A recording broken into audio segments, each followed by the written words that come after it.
Hopefully you can hear me.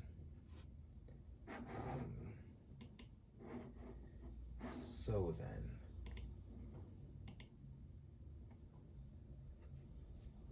let's begin. I haven't been a fan of the MCU in a while now, mainly because I think the movies are getting kind of stale and boring.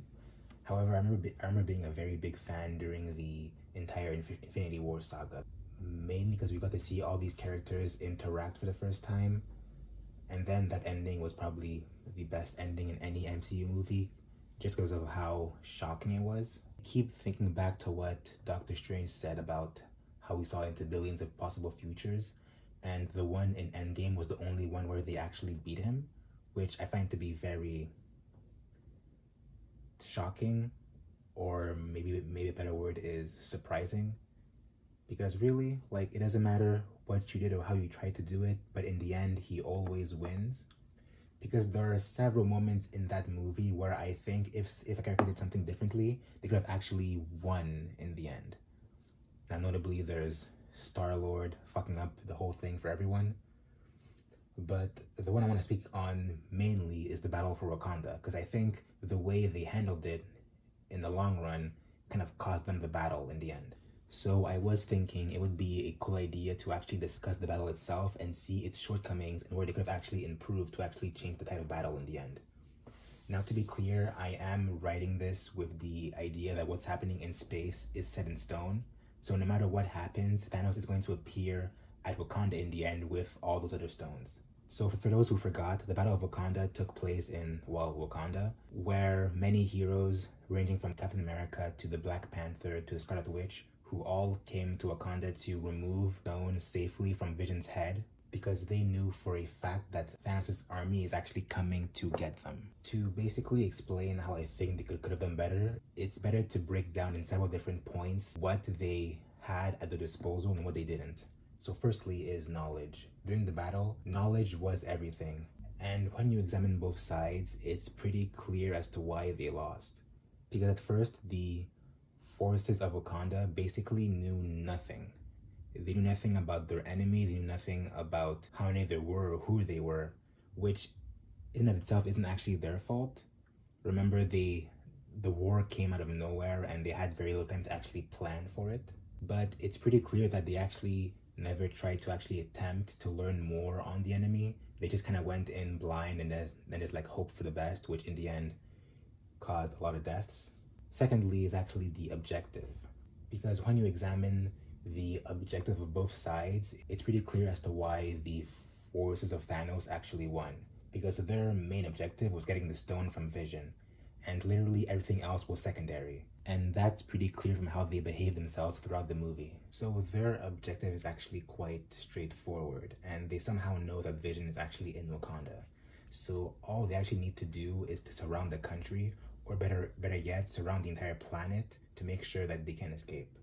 But when you think about it from the Avengers' perspective and what they're trying to accomplish, they're basically screwed. Their basic goal is to essentially get the stone away from Thanos and his forces. But how, though? Like, their plan is to essentially keep him in Wakanda and perhaps move the stone from his head. But then what? His forces are not only all surrounding Wakanda, but potentially surrounding the planet. And there's no clue to how many there are all across the galaxy who could come back for reinforcement. So where exactly do they think they can actually hide the stone from them? They're basically just winging it for now and seeing how it goes, but that really does end up hurting them more than helping them in the end.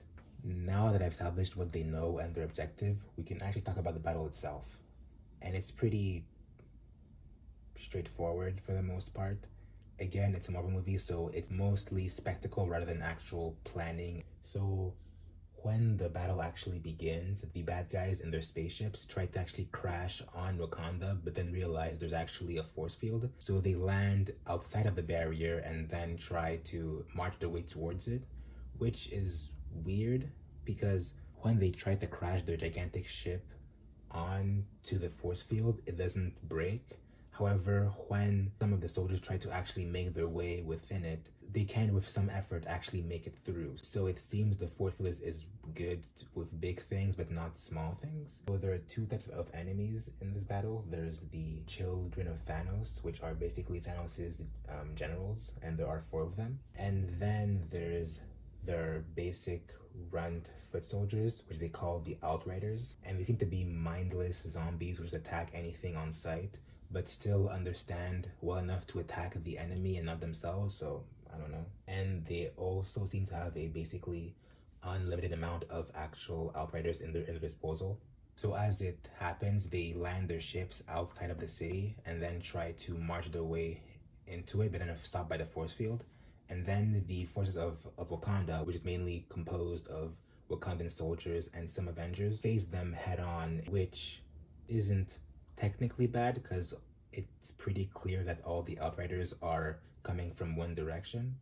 However, to be completely safe, it would be best to actually reinforce the entire force field, like all around it, which in the end probably would have been a better tactic because once the Outriders realize that it's hard to get through one point, they all start to scatter around the force field and try to enter from the other side, which in the end would be a problem considering the fact that the other side of what they're facing is Wakanda, which is where Vision is. So in this moment, T'Challa makes the biggest decision of the battle, and he decides to essentially open the portal a tiny bit from facing them. That way at least they can actually control the wave coming in instead of them scattering all across the force field and coming from all sides, which kind of makes sense, I guess. Many people have like criticized this move. Could have easily just like scattered his troops all across it and then killed them slowly and surely, but he basically decided to take them all head on, which probably wasn't the best move. And also the move doesn't make that much sense when you think about it, because his idea is that if he opens the gate, all the Outriders will pour in from that side, but nothing stopping them from still just pouring in from another side of the portal. Just because the portal is open from that front doesn't mean they'll automatically want to go in from that angle. But then again, I'm basically able to give him the benefit of the doubt, considering he was actually under a lot of stress in that single moment. And then again, it does seem like what they have present to face the Outriders is their entire force, or at the very least their main military force. There does seem to be some level of protection within Wakanda itself. However, it's not very wise to put all your cards immediately, considering the fact that they still know that Thanos might actually show up eventually. At this point, they don't actually know what happened to Tony and the others, nor do they know where Thanos is actually located. And as much as they know, Thanos is the actual threat here and the actual problem they need to face. He is essentially a ticking time bomb that, if left unchecked, will eventually annihilate all of them. Yet they don't actually seem to think about him in the long run, just what they're facing in the moment. I know I'm basically like nitpicking the force field here because it doesn't really matter in the end, but whatever, I can do whatever I want. The force field is very like wacky. For example, the force field doesn't actually seem to protect from underneath, since the gigantic sword motor things can actually just come from underneath and attack them from there, which is very weird. And also, the Outriders and the Children of Thanos could have easily just passed from underneath if they already knew that fact, but they don't. They only use the fact that they can actually pass from underneath for the gigantic scissor motors. What are they called? I don't care what they're called. So at this point, things are not looking that great. There seems to be too many Outriders coming all at once. And even though the Avengers can actually handle their own, the basic Wakandan soldier can't, and they die pretty easily. It's pretty clear that this isn't actually the first time the Children of Thanos have actually invaded or attacked a country or a planet, because they do it pretty subtly and sneakily. They are somehow able to sneak in from the back and enter Wakanda unnoticed to essentially steal Vision from them. The sneaky man, I forget his name is. The sneaky man is able to make his way behind front lines to attack Vision. And the fact he can do this is actually a big plus for the enemy. And I think that if they actually played their cards right, using him as the trump card to get Vision could have actually worked pretty well. But it seems they weren't very that coordinated. All four of the generals just kind of like went do their own thing, essentially kill whoever they wanted.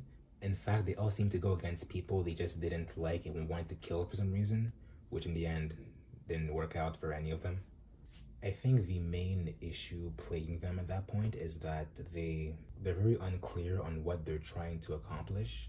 They're basically all just rushing and stressing to essentially get the enemy out of Wakanda, but not thinking through as to how to actually do so. And because in the end, their main objective should actually be to relocate the stones somewhere the enemy can't get them, and actually defeating them should be secondary to that fact until they're actually able to get their forces together and actually create a strategic and plausible plan to defeat them. Because at that point, I'm not actually sure how many of them there are. However, considering that they were able to single-handedly defeat the entire Nova Corps, I'm assuming there are a lot of them all across the galaxy who are just waiting for the call from the superiors to actually come to Earth as backup. But therein lies the bigger problem. As it currently stands, there is basically no viable way to get the stone away from Thanos. There's no way to actually do a counterattack or a defense since there seem to be too many of them. And in the end, all these factors don't matter that much because even if they were able to defeat all the Outriders and all of the children of Thanos, there still is Thanos himself who would be the biggest problem to their army. And considering the stones he actually has in his possessions, there is no viable way for you to actually run away from him and him not eventually finding and catching you.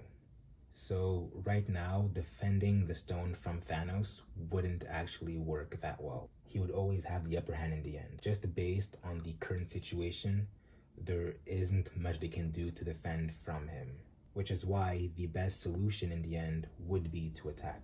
Okay, so hear me out. What are they actually trying to do in the end? They're trying to make sure that one of the deadliest weapons in the universe doesn't make its way to Thanos.